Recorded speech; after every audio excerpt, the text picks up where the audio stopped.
Bonjour, on se retrouve en ce troisième dimanche du mois de mai, face ou à côté de cette petite rivière, mais cette fois-ci de l'autre côté de la rive.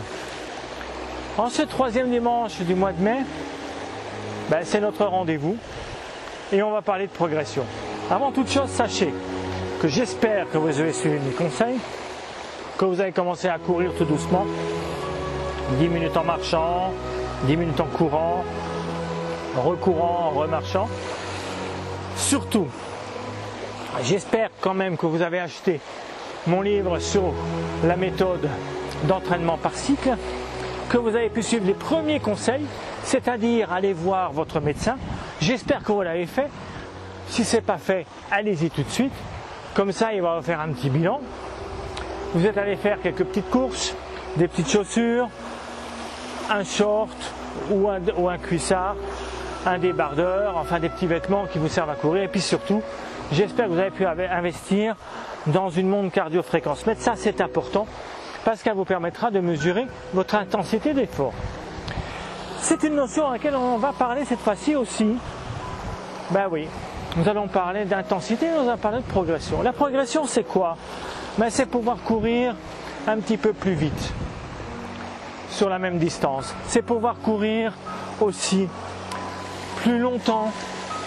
C'est pouvoir courir 31 minutes à la place de 30 minutes. C'est pouvoir courir à l'âge de 50 ans aussi vite qu'à l'âge de 40. C'est pouvoir finir une course alors que la dernière fois, sur la même distance, sur la même course, au même moment, vous n'aviez pas pu la finir. La progression, c'est tout ça. La progression, c'est faire une sortie de plus. N'oubliez pas, progresser, ça se travaille tous les jours. C'est long, mais c'est tellement bon. On va aussi parler de cardio-fréquence-mètre et de zone de fréquence. Pour cela, on va sûrement devoir courir un petit peu, vous montrer, vous expliquer. Des schémas arrivent, des explications viennent dans cette vidéo. À plus tard. Effectivement, nous allons parler des cardio-fréquence-mètres, ces montres qu'on porte en poignet et qui réceptionnent la fréquence cardiaque grâce à une ceinture textile autour du thorax.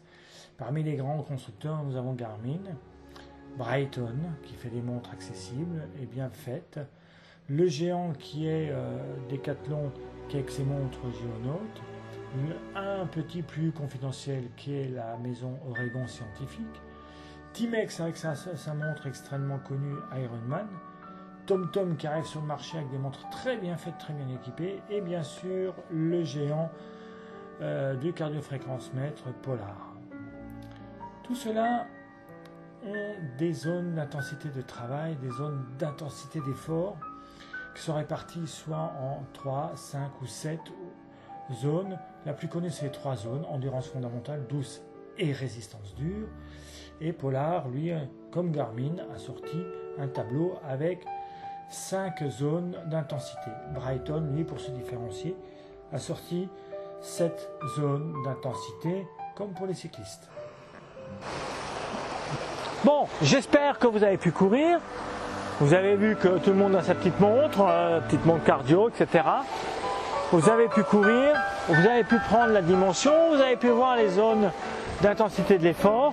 Ce qui vous concerne naturellement au début, c'est les zones qui sont en aérobie. Aéro, ça veut dire que vous pouvez courir tout en parlant. Voilà, pour ceux qui n'ont pas de montre. C'est relativement simple à comprendre et assimiler. Ceci étant, il va falloir quand même que vous commenciez à travailler un petit peu en fractionné. C'est quoi le fractionné? C'est tout simplement aller un petit peu plus vite à un moment donné. Je vous conseille de faire ça tranquillement, mais vous l'avez déjà pratiqué, le fractionné. Rappelez-vous, quand vous avez débuté, vous avez commencé à travailler en fractionné. Courir un petit peu, marcher, courir un petit peu, marcher. C'est déjà une notion de fractionné. N'oubliez pas, le fractionné, c'est essentiel pour progresser. Bien sûr, l'aérobie, c'est bon, mais courir en fractionné, c'est parfait. N'oubliez pas, fractionner, c'est aller un petit peu plus vite, ralentir. Un petit peu plus vite, ralentir. Je vous explique tout ça dans la méthode par cycle. Nous allons commencer par un fractionné tout simple, mais franchement tout simple, c'est le fractionné éclair. Le fractionné éclair, c'est quoi? C'est courir 15-20 secondes, tout ce que vous pouvez donner.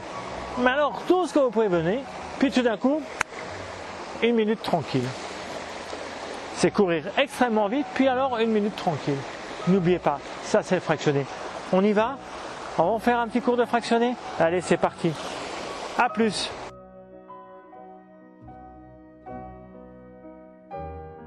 Donc on va parler de fractionné. C'est tout simple. C'est courir pendant 15 à 20 secondes. Donc on est prêt. Donc une fois qu'on s'est bien échauffé, qu'on a pris la mesure des choses, on va courir simplement très vite pendant 15 à 20 secondes. Là j'ai choisi un terrain relativement intéressant, mais le but quand même c'est de courir de façon à pouvoir stimuler notre système physiologique, notre physiologie, de pouvoir augmenter notre système de base et pouvoir développer notre VO2 max. Allez, on est prêt? 15 à 20 secondes, ça va aller très vite. Hein. Attention, 3, 2, 1, stop. Allez, on est prêt?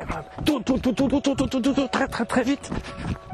Très vite, à fond, 15 à 20 secondes. Ça va très vite. Voilà. Même si c'est que 10 secondes, au moins vous l'avez fait. 15 à 20 secondes, ça le fait. Tout simplement. Donc on reste pendant 1 minute, prend la mesure des choses, de la nature, de la vie. Et ouais. Et on va s'étendre et repartir. Je prends l'autre bras. Parce qu'une minute, c'est très long au début. Mais au bout d'un moment, la minute va devenir très courte. Donc 15 à 20 secondes. Allez, c'est reparti. Nous voilà partis pendant 15 à 20 secondes. Très vite. Vous voyez les champs de colza en fleurs. Ouais. Bon, je sais pas si j'ai fait 15 à 20 secondes, mais c'était pour vous expliquer comment qu'il faut aller vite. Et cette sensation est très intéressante. Bon allez, vous faites ça plusieurs fois et vous verrez que vous allez progresser.